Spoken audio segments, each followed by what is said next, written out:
Back in November of 2019, Rob Skiba gave this phenomenal hour-long presentation where he talked about a whole bunch of stuff.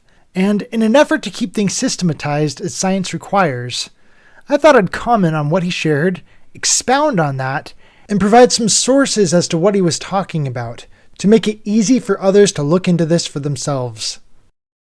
Previously, we talked about Thomas Kuhn's phases of science, and how the mainstream enters certain paradigms, or phases where they say, this is true, and they stop being skeptical about that topic. Then down the road, certain observations might come along that don't add up with the mainstream view of things.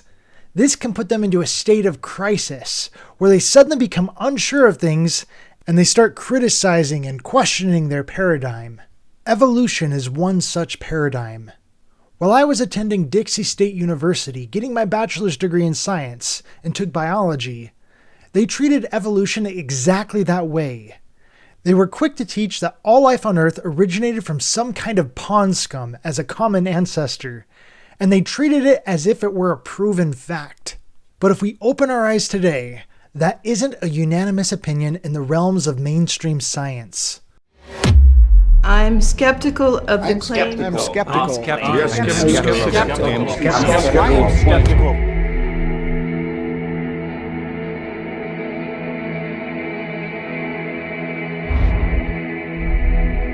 We are skeptical of claims for the ability of random mutations And natural selection. to account for the complexity of life. A careful examination Of the evidence. For Darwinian theory, should be encouraged.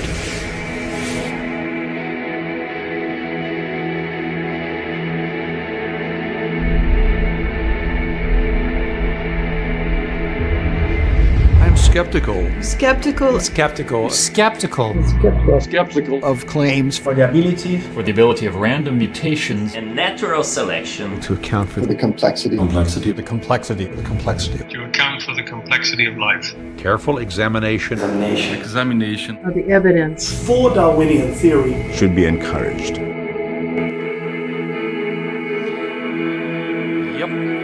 So we have a crisis in cosmology and apparently a crisis in biology going on at the same time.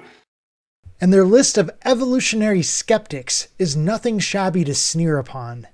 Their list is seriously 28 pages long of signatures like these. This is what a mainstream scientific crisis looks like. DescentFromDarwin.org is a great resource if you want to see mainstream scientists challenging other mainstream scientists on the matter. Here are 3 principles that they challenge them with. Number 1, mutations cause harm and do not build complexity. Number 2 is biochemistry.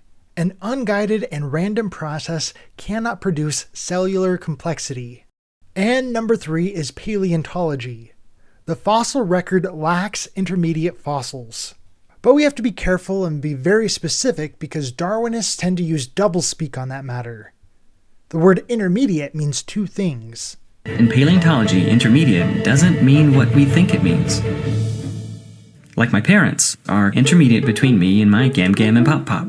Oh, hello, sweetie. By intermediate, paleontologists usually mean a fossil is merely morphologically intermediate. In other words, if a fossil has features of a supposed ancestor and descendant, then it is classified as an intermediate or transitional fossil. But with that definition, I would be a morphological intermediate between this jockey and this professional basketball player. But that doesn't say anything about lineage, whether I'm an ancestor or descendant of either one. We could be completely unrelated, or even chronologically out of order, that wouldn't matter. The very thing they're trying to prove, the ancestral relationship, or how they came about, is pure assumption. This is how they can say there's tons of intermediate fossils and be technically correct, while at the same time skeptics can say, yeah, there aren't really any intermediate fossils, and also be correct. Doublespeak. Language that deliberately distorts, disguises, obscures, hides, or reverses the meaning of words. The fossil evidence is so meager that Darwinists, in order to prove evolutionary ancestry, they have to use a slippery definition that no one would accept in other areas of life. This is common practice in evolutionary analysis, to ignore where species actually show up in the fossil record and place them wherever makes Darwinian sense. That looks like straight up lying to me. creating what are called chronological inversions, or ghost lineages. The fossil record often reveals fossils out of the order that they're supposed to be in. For just a couple of other examples, let's take a look at bird evolution.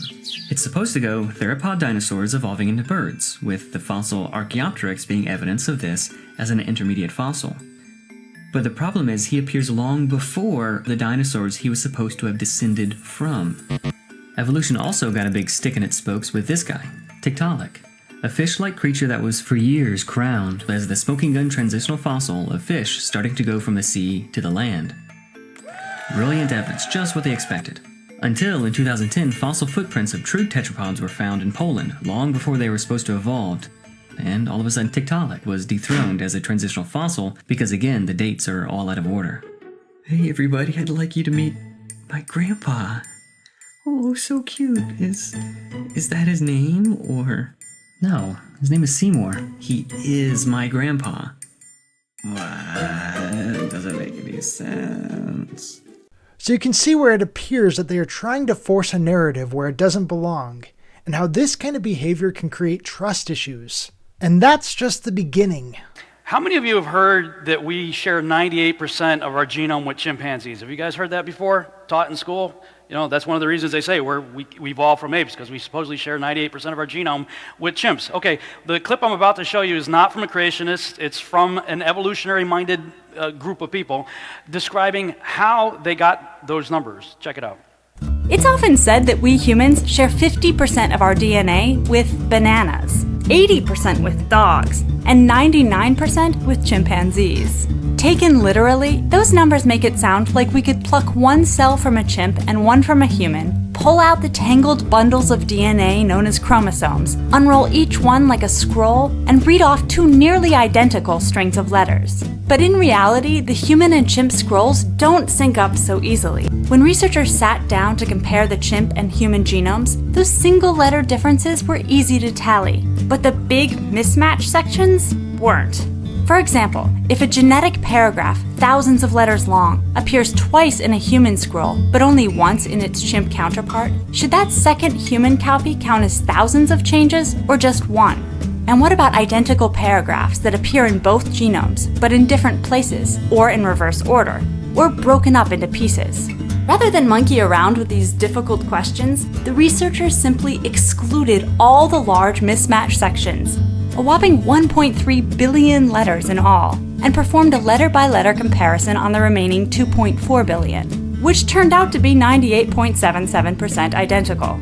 Oh yeah, we are 98.77% identical, if you ignore all this other stuff. This definitely appears to be another instance of trying to force a narrative where it doesn't belong. Stunts like that are gonna cause some trust issues. Yes, we share 99% of our DNA with chimps if we ignore 18% of their genome and 25% of ours. 25 plus 18. That is 43%. That is a lot to ignore there.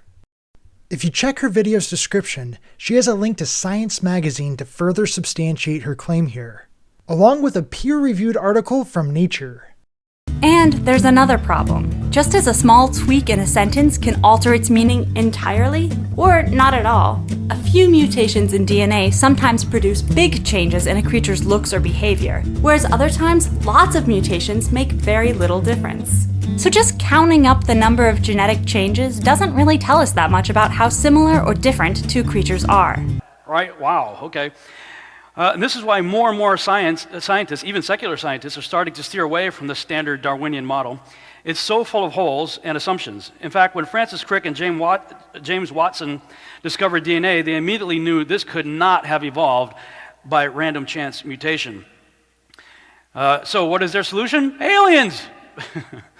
Aliens must have done it, right? The late Nobel Prize winner, Professor Francis Crick, along with British chemist Leslie Oriel, proposed the theory of directed panspermia in 1973. A co-discoverer of the double helical structure of DNA molecule, Crick found it impossible that the complexity of DNA could have evolved naturally. So good thing Giorgio wasn't around back then, right? Panspermia, I don't know, therefore aliens. The idea of panspermia was born. The idea of ancient aliens must have seeded our world. kick-started evolution. And this is now becoming the new standard. Thus, when asked if intelligent design was a plausible solution to the evolution of man, this is what Professor Richard Dawkins had to say. But there aren't two theories. There's only one theory around. There's only one game in town as far as serious science is concerned. Of course, you get negative reactions from creationists, but who cares about creationists? They don't know anything. We're Johnny-come-latelys. We live in the cosmic boondocks. We emerged from microbes and muck. Apes are our cousins. You don't believe that the Earth is round only if you're an astronaut. You don't believe Napoleon existed only if you're a historian. You believe these things because they're facts proved by evidence. Evolution is also a demonstrated fact. The truth really is out there. It's not a matter of opinion. Whew. The evolutionary paradigm is strong with this one. Everyone, this is Richard Dawkins, one of the leading experts on Darwinism today. And Rob Skiba's next clip is from an interview Ben Stein had with him in his documentary, Expelled. You have written that God is a psychotic delinquent invented by mad, deluded people. No, I didn't say quite that. I said something rather better than that. Oh, well, please tell us what you said. Please tell us what you said. Well, I would have to read it from the book. No, please. The God of the Old Testament is arguably the most unpleasant character in all fiction. Jealous and proud of it. A petty, unjust, unforgiving control freak. A vindictive, bloodthirsty ethnic cleanser. A misogynistic, homophobic, racist, infanticidal, genocidal, filicidal, pestilential, megalomaniacal, sadomasochistic, capriciously malevolent bully. Wow, so he definitely doesn't appear indifferent on that matter, and doesn't shy away from painting himself as an antichrist. That very much sounds to me like a man with a personal vendetta. So that's what you think of God? Yeah. So you believe it's liberating to tell people that there is no God? I think a lot of people, when they give up God, feel a great sense of release and freedom. Well, then who did create the heavens and the earth? Why do you use the word who? You see, you immediately beg the question by using the word who. Well, then how did it get created? Well, by a very slow process. Well, how did it start? Nobody knows how it started. We know the kind of event that it must have been. We know the sort of event that must have happened for the origin of life. And what was that? It was the origin of the first self-replicating molecule. Right, and how did that happen? I told you we don't know. So you have no idea how it started? No, nor has anybody. Nor has anyone else. Evolution is a fact. It's documented by science. Right, and how did that happen? I told you we don't know. Believe these things because they're facts proved by evidence. So you have no idea how it started? No, nor has anybody. Nor has anyone else. What do you think is the possibility that intelligent design might turn out to be the answer to some issues in genetics or in evolution? It could come about in the following way. It could be that at some earlier time, somewhere in the universe, a civilization evolved by probably some kind of Darwinian means to a very, very high level of technology and designed a form of life that they seeded onto perhaps this planet. Now, that is a possibility and an intriguing possibility. And I suppose it's possible that you might find evidence for that if you look at the details of biochemistry, molecular biology. You might find a signature of some sort of designer. Wait a second. Richard Dawkins thought intelligent design might be a legitimate pursuit?